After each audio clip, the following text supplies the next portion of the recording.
अस्सलाम वालेकुम स्टूडेंट्स। आज मैं डिफ़ाइन कर रहा हूँ एक और प्रपोजिशन और ये है थ्रू। थ्रू का क्या इस्तेमाल है? थ्रू हम इस्तेमाल करते हैं, एक प्रपोजिशन है जैसे इन, ऑन, एट, फ्रॉम, बाय वगैरह प्रपोजिशंस होती हैं छोटी छोटी। इसी तरह ये एक वर्ड है हम इस्तेमाल करते हैं जब आपने कहना हो ज़रिए, किसी चीज़ के ज़रिए। लेकिन डेफिनेशन के अकॉर्डिंगली ज़रा समझ लेते हैं तो आपको आसानी होगी। इसको याद कर लें, रट्टा मार लें। Movement from one side to another in a space. Movement की जाए एक जगह से दूसरी जगह पर, लेकिन उस मूवमेंट के अंदर स्पेस हो, कवर्ड मूवमेंट हो, यानी कि आप मूवमेंट कर रहे हैं लेकिन किसी तंग चीज़ के अंदर से कर रहे हैं और वो स्पेस है उसके अंदर। आप समझ लें कोई भी जैसे वैक्यूम होता है ना, तो उसके अंदर से क्रॉस करते हैं, पाइप के अंदर से कोई चीज़ गुजरती है जैसे, तो उसको आप थ्रू कहते हैं। कोई भी चीज़ जो पाइप के थ्रू से गुजर कर, अब वो पाइप पूरा बंद होता है लेकिन अंदर से चीज़ क्रॉस करती है, इतनी स्पेस उसके अंदर होती है, इवन वो पानी भी हो सकता है।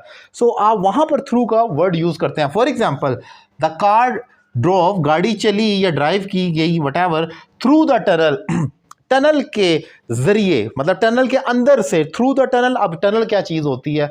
वो जो एक टनल होता है जो कवर्ड होता है, पूरा पहाड़ों के बीच में एक सुरंग बनाई जाती है और वो क्या होती है कि पूरी कवर्ड होती है ऐसे गोल शेप में, लेकिन अंदर इतनी स्पेस होती है कि गाड़ियाँ मूव कर सकती हैं, इंसान मूव कर सकते हैं। तो उस मूवमेंट को आप थ्रू द टनल कहेंगे।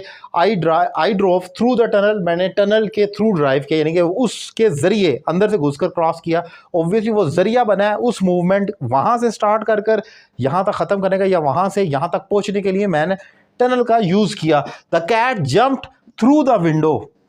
अब विंडो भी क्या चीज़ है? अब ये ज़रूरी नहीं है कि वो टनल ही हो, विंडो भी एक बंद शेप में होती है, आपकी क्रॉस होगी, गोल राउंड विंडोज़ भी होती हैं, ट्रायंगल, सर्कल, या जो भी कह लें कि आपकी 4 एंगल्स में मबनी भी विंडोज़ होती हैं। अब उन विंडोज़ में भी यही होता है कि आप अगर एक चीज़ इस जगह से उस जगह फेंक रहे हैं, so he through garbage through the window. Even आपकी गाड़ी की विंडो जो विंड स्क्रीन है वहाँ से भी आप कुछ बाहर फेंकते हैं, जो डोर्स हैं वहाँ से, तो वो आप गाड़ी क्योंकि बंद होती है, बंद चीज़ से कोई चीज़ एक सुराख से जब बाहर आती है तो उसको थ्रू कहा जाता है। जैसे मैंने कहा the cat jump through the window, पूरे घर की वो खिड़की है, एक छोटा सा मतलब सुराख ही होगा जितनी खिड़की होती है, और उसके अंदर से वो क्रॉस कर कर गुजरी है तो उसने जंप किया थ्रू द विंडो।